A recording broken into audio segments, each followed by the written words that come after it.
अस्सलाम वालेकुम रहमतुल्लाहि व बरकात। उम्मीद है आप सब खैरियत से होंगे। आप देख रहे हैं यूट्यूब चैनल अरसलान बशीर। आज की इस वीडियो में हम डिस्कस करेंगे कि दीवार पे प्लास्टर करने के लिए किन बातों का ख्याल रखना बहुत ज़रूरी है ताकि आपका प्लास्टर ठीक लगे, मजबूत भी हो और देर पा भी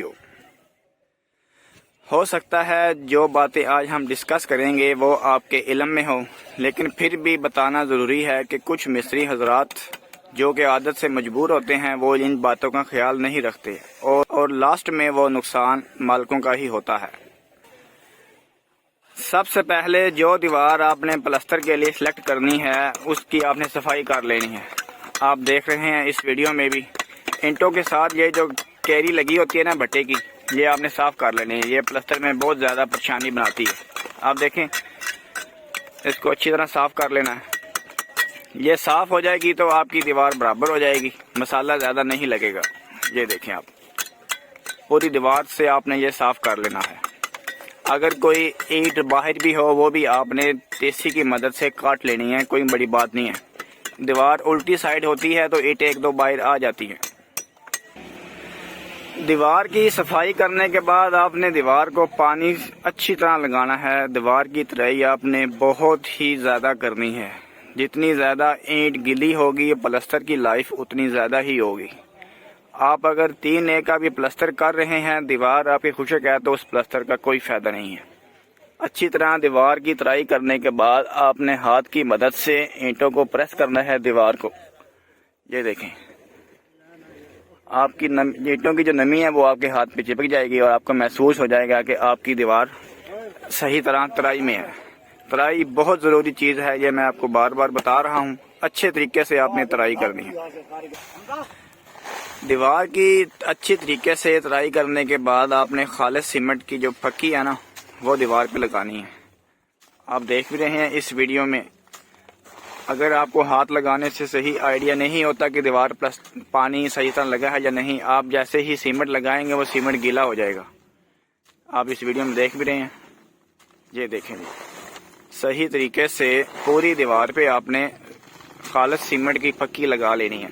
आप इस वीडियो में देख भी रहे हैं। सीमेंट जैसे ही लगता है वो तराई में आ जाता है। ये देखें, आपको इस वीडियो में नजर भी आ रहा है। अभी ये भाई सीमेंट लगाएगा, सीमेंट खुशक है, दीवार के साथ जाते ही वो गीला हो गया। ये देखें, पूरी दीवार पे अच्छे तरीके से आपने ये पक्की लगा लेनी है। पूरी दीवार पे सीमेंट लगाने के बाद आप देखें जी, ये देखें सीमेंट बिल्कुल गीला हो गया, नीरू बन चुका है। ये निशानी है जनाब, दीवार अच्छी तरह तर है आपकी। ये देख रहे हैं आप, ये देख रहे हैं, ये निशानी है आपकी ईंटें अच्छी तरह तर हैं पानी से। अब नेक्स्ट स्टेप जो फॉलो हम करेंगे वो इस पूरी दीवार पे हमने मसाला लगाना है। मसाला प्लास्टर के लिए कैसे तैयार करना है ये वीडियो हम पहले बना चुके हैं। ये आपको वीडियो के ऊपर लिंक नज़र आ रहा होगा, उस पर क्लिक करके आप देख सकते हैं। खुश्क सीमेंट लगाने के बाद अब दीवार पे प्लास्टर करने का टाइम आ चुका है। आप देख रहे हैं जी, ये दोनों भाई करंडी की मदद से दीवार पे मसाला लगा रहे हैं। अच्छे तरीके से आपने पूरी दीवार पे छाप लगा देनी है ताकि जो ईंटों के दरमियान दर्जे हैं इनमें मसाला अच्छे तरीके से चला जाए।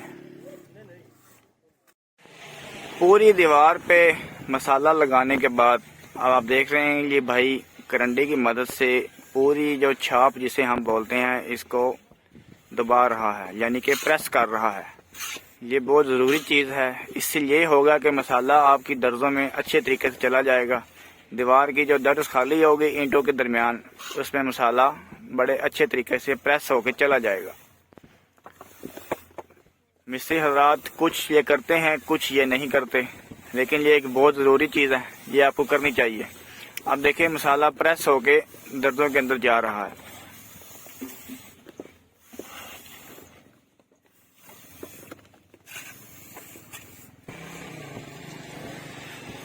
प्लास्टर की प्रेसिंग के बाद आपने गज की मदद से अच्छे तरीके से प्लास्टर सेट करना है। ये देखें जी, गज जितना बड़ा होगा प्लास्टर उतना ही ज़्यादा साफ होगा। मतलब कहने का है कि ये बहुत ज़्यादा एरिया कवर करेगा और आपका जो प्लास्टर है वो अच्छे तरीके से एक लाइन में हो जाएगा। देखिए जी, गज लगाने के बाद जो चीज़ें रह गई हैं, जहाँ से मसाला कम है उधर आपने दोबारा हल्की हल्की छाप लगानी है। ये देखें, ये देखें, इधर मसाला कम था, इधर छाप लग रही है दोबारा।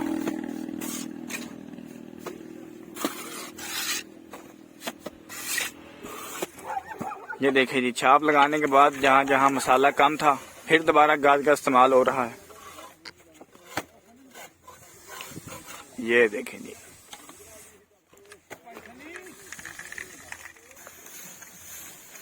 गाज लगाने के बाद आपने गरमाला चलाना है, मजबूत हाथों से गरमाला चलाना है आपने। ऐसे नहीं कि बस ऊपर ऊपर सी लगा के तो खाना पूरी कर दी है, प्लास्टर प्रेस भी होना चाहिए।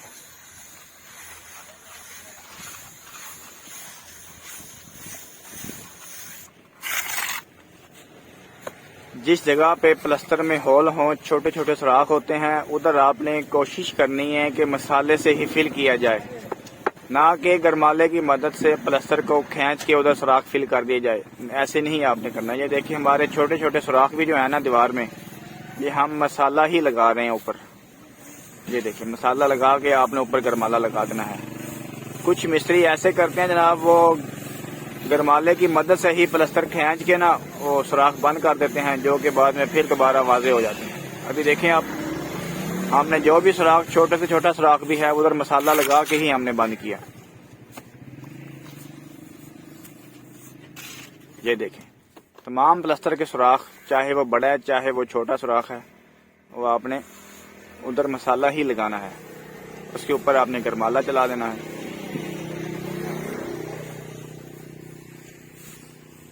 ये देखेंगे, सुराख चाहे छोटा हो या बड़ा हो, ऊपर आपने मसाला लगाया और गरमाला चलाया, सुराख बंद हो गया, प्लास्टर भी बराबर हो गया।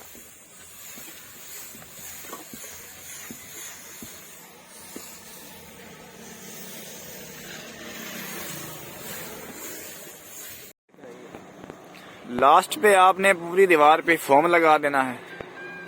फोम से ये होता है कि प्लास्टर में सफाई आ जाती है और जो आपके गरमाले के निशान रह जाते हैं वो ख़त्म हो जाते हैं।